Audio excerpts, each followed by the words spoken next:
Hi friends, आज आपण पचडी ही recipe पाहणार आहोत। त्यासाठी आपण कांद्याची पात घेतली आहे, त्यामध्ये त्याचं जे वरचं थोडंसं असतं ते पण घेतले आणि त्याचे जे कांदे असतात कांद्याच्या पातीचे ते घेतले। कोथिंबीर छान अशी टाकून आपण त्याला छान अशी फोडणी वरनं टाकणार आहोत। मीठ टाकलं आहे बघा चवीप्रमाणे आणि फोडणीसाठी मी तेल, त्यामध्ये जिरे, मोहरी, हिंग टाकलं आहे आणि थोडंसं मीठ टाकले। ते आपण वरनं असं छान असं टाकणार आहोत आणि छान हलवून घेणार आहोत। मी ही बनवत होती कोशिंबीर आणि नेमकं सकाळी ट्यूशन होती, तर मुलं म्हणत होती पतंगीचा, पंतीचा। तेव्हा मला आठवलं, अरे पचडीचा। मग मी त्यांना पचडीचं महत्त्व सांगितलं, पचडी पचायला कशी छान असते ते पण सांगितलं। त्यामुळे आपण आज बघूया। आपण सर्वप्रथम बघितली कांद्याची पातची कोशिंबीर बघितली, म्हणजे पचडी बघितली। त्यानंतर आपण काकडीची बघणार आहोत पचडी। त्यासाठी आपण अशी बारीक काकडी चिरून घेतली। तुम्हाला हवी असेल तर तुम्ही किसून घेतली तरी चालेल। छान असं आपण मीठ टाकलं आहे त्यामध्ये आणि जी आपण फोडणी बनवून घेतली होती ती टाकत आहोत। जिरे, मोहरी, हिंग आणि थोडंसं मीठ छान हलवून घेणार आहोत। तुम्हाला जसं हवे तसं तुम्ही करू शकता, पण मी साध्या सिंपल पद्धतीने केली आहे। उन्हाळा आहे, उन्हाळ्यामध्ये जेवण जात नाही, मग असे वेगवेगळ्या तुम्ही जर केल्या पचडी ना तर तुमचं जे खाल्लेलं आहे ते छान असं पचन होईल।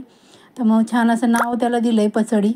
तुम्हाला कशी वाटते रेसिपी ती सांगायची आहे, पूर्ण रेसिपी पाहायची आहे मैत्रिणींनो, म्हणजे तुम्हाला कळेल। त्यानंतर आपण टॉमॅटोची पचडी करणार आहोत। टॉमॅटो मी असे बारीक चिरून घेतले, छान असे त्याला वरनं मीठ टाकत आहे आणि आपण जी फोडणी बनवली होती ती टाकत आहोत। खूप सुंदर साध्या सिंपल पद्धतीने जेवणामध्ये एक वेगळा आनंद, रुचकरपणा आणण्यासाठी बनवली आहे मैत्रिणींनो। मग कशी वाटली ते कळवायला अजिबात विसरायचं नाही आणि लाईक आणि कमेंट्स करायला मैत्रिणींनो पैसे लागत नाही, त्यामुळे प्लीज एक लाईक द्यायची। रेसिपी आवडली तर छान छान कमेंट करायची आहे आणि शेअर करायची रेसिपी आवडली तर। त्यानंतर आपण पुढचं पचडी बनवणार आहोत गाजराची। छान असं मी गाजर किसून घेतलं आहे बघा अशा प्रकारे। त्यामध्ये पण आपण चवीपुरतं मीठ टाकले आणि जी फोडणी आपण बनवली होती जिरे, मोहरी आणि हिंगाची ती वरनं टाकणार आहोत।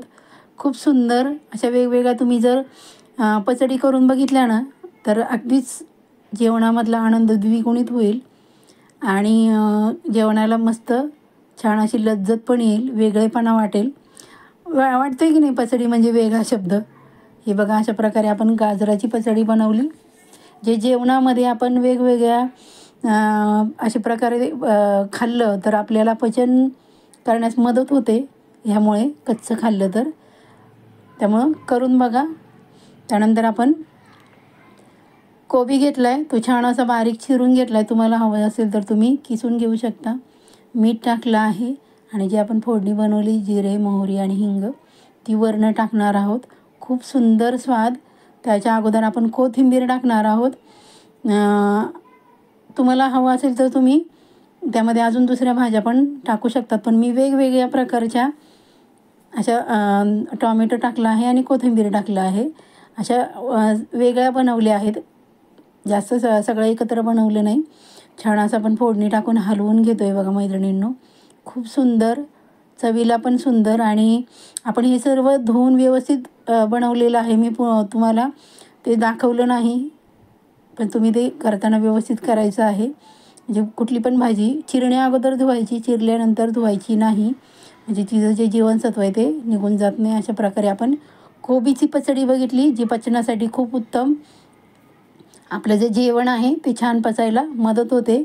त्यानंतर आपण ही बघा किती सुंदर दिसतीये आणि खायला तर एकदम अप्रतिम। मी त्यामध्ये दही वगैरे काही टाकलं नाही, अशी साधी सिंपलच बघा, करायला पण एकदम झटपट आणि चवीला पण एकदम भन्नाट अशी रेसिपी पाहिली आहे मैत्रिणींनो। सर्वप्रथम आपण कांद्याची पातची पचडी बनवली, त्यानंतर आपण कोबीची पचडी बनवली, त्यानंतर गाजराची पचडी बनवली, त्यानंतर आपण टोमॅटोची बनवली आणि नंतर आपण काकडीची बनवली। सर्वांचे मनापासून धन्यवाद।